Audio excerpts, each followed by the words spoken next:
साफ देख रहा हूं साथियों, एनडीए वालों को अंदाज नहीं है। वे धीरे धीरे पहले तो डूब रहे थे, अब तेज गति से ये गर्त में जाने वाले हैं।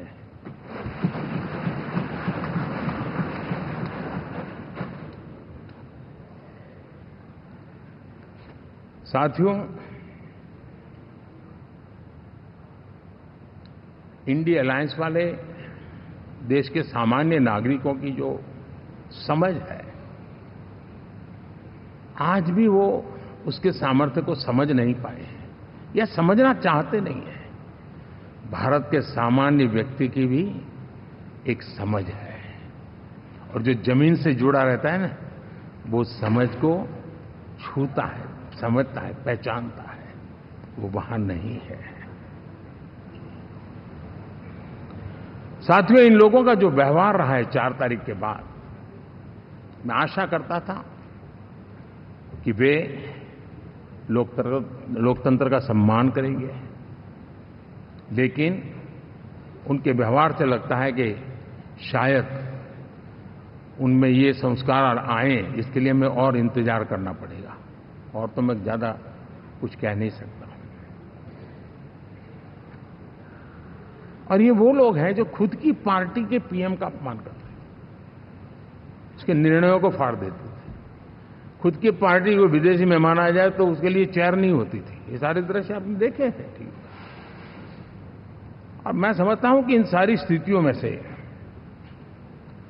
हम लोकतंत्र की मजबूती और जनता जनार्दन के प्रति आस्था, इसको हम, साथियों, लोकतंत्र हमें सबका सम्मान करना सिखाती है। विपक्ष में भी जो सांसद जीत करके आए हैं, मैं उनको भी बधाई देता हूं।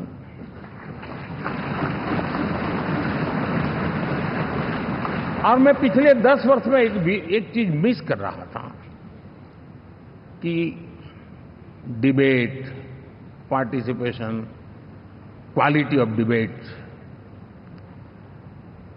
मैं मिस कर रहा हूं।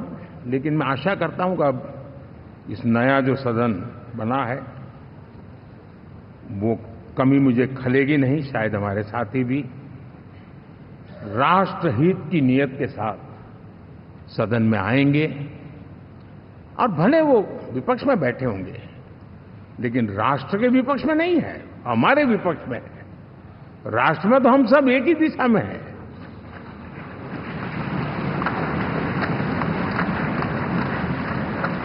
राष्ट्र में हमारा कोई पक्ष विपक्ष नहीं है। राष्ट्र में तो हम 140 करोड़ है।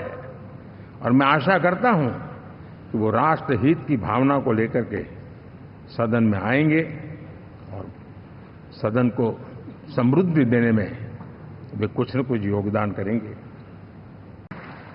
साथियों, हम लोग जब 4 जून के नतीजे चल रहे थे, मैं तो अपने काम में कुछ व्यस्त था। बाद में फोन आना शुरू हो गए, तो मैंने किसी को पूछा, यार ये तो ठीक है आंकड़े वांकड़े, तो मुझे ये बताओ कि ईवीएम जिंदा है कि मर गया?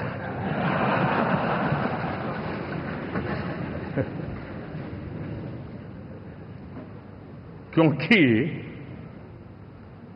ये लोग तय करके बैठे थे कि भारत के लोकतंत्र और लोकतंत्र की प्रक्रिया के प्रति विश्वास ही लोगों का उठ जाए, और लगातार ईवीएम को गाली देना। और मुझे तो लगता था कि शायद इस बार वो ईवीएम की अर्थी का जुलूस निकालेंगे, लेकिन 4 जून शाम आते आते उनको ताले लग गए, ईवीएम ने उनको चुप कर दिया।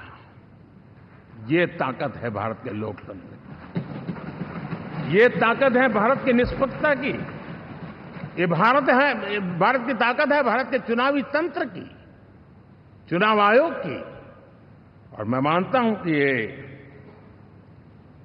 आशा करता हूं कि 5 साल तो अब ईवीएम शायद मुझे नहीं सुनाई देगा, लेकिन जब 29 में हम जाएंगे तो फिर से शायद ईवीएम को लेकर के नाचने की शुरुआत करेंगे, क्योंकि इनके सुधरने की संभावना बहुत कम है। आप देखिए, चुनाव के समय मैंने पहली बार देखा, शायद हर तीसरे दिन इलेक्शन कमीशन के काम में रुकावट आए, इसके लिए सुप्रीम कोर्ट के दरवाजे खटखटाए गए, भांति भांति की एप्लीकेशन, और एक ही टोली थी। और लोकतंत्र के प्रति जिनका भरोभार अविश्वास है, ऐसे लोग सुप्रीम कोर्ट का उपयोग करते हुए कैसे रुकावट डाले, इसका निरंतर प्रयास करते रहे। और चुनाव आयोग की ताकत का एक बड़ा हिस्सा अदालतों में, इस पीक अवर्स में, चुनाव के पीक अवर्स में,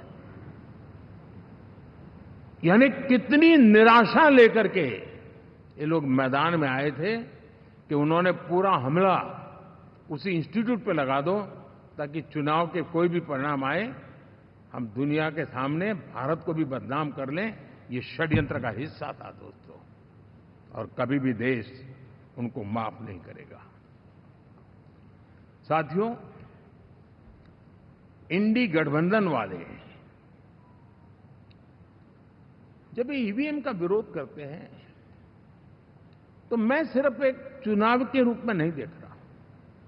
मैं मानता हूं ये लोग मन से पिछली शताब्दी के सोच वाले लोग हैं। वे टेक्नोलॉजी को हम महत्व न समझते हैं, न टेक्नोलॉजी स्वीकार करने को तैयार है। और ये सिर्फ ईवीएम में दिखाई दिया, ऐसा नहीं, यूपीआई में दिखाया। जब हमने कहा कि हिंदुस्तान के लोग डिजिटल ट्रांजैक्शन करेंगे, फिनटेक की दुनिया में आज हिंदुस्तान का नाम हो गया, मानने को तैयार नहीं। आधार आज देश की एक पहचान बना है। मैं तो देख रहा हूं कि मुझे कई देश कहते हैं कि हमें आधार की पद्धति से आगे बढ़ना है, आप कैसे मदद कर सकते हैं। उस आधार को रोकने के लिए सुप्रीम कोर्ट में बार बार जाकर के परेशानियां पैदा की। यानी मूलतः ये प्रगति के विरोधी, आधुनिकता के विरोधी, टेक्नोलॉजी के विरोधी इंडी अलायंस हमने देखा है। साथियों, इस देश के लिए ये भी चिंता का विषय है कि विश्व में भारत के लोकतंत्र की ताकत को कम आंकने का प्रयास, और कितना एक्सट्रीम है। मैं दुनिया में ढोल पीट रहा हूं कि हम मदर ऑफ डेमोक्रेसी है, और ये दुनिया में जाकर के बता रहे नहीं हमारे देश में तो डेमोक्रेसी ऐसा कुछ नहीं, कि वो मोदी बैठ गया है, वो एक चाय बेचने वाला यहां पहुंच कैसे गया, कुछ तो गड़बड़ की होगी। ये जो इनकी मनस्थिति है जी, भारत के नागरिकों को चुनाव प्रक्रिया के प्रति अविश्वास पैदा करने का जो उनका षड्यंत्र है, मैं मानता हूं कि अब दुनिया भी भारत के लोकतंत्र की विविधता, विशालता, व्यापकता, गहनता, इन सबको भी जानने समझने के लिए आकर्षित होगी। ऐसे इस चुनाव के नतीजे में देख रहा हूं। साथियों, जब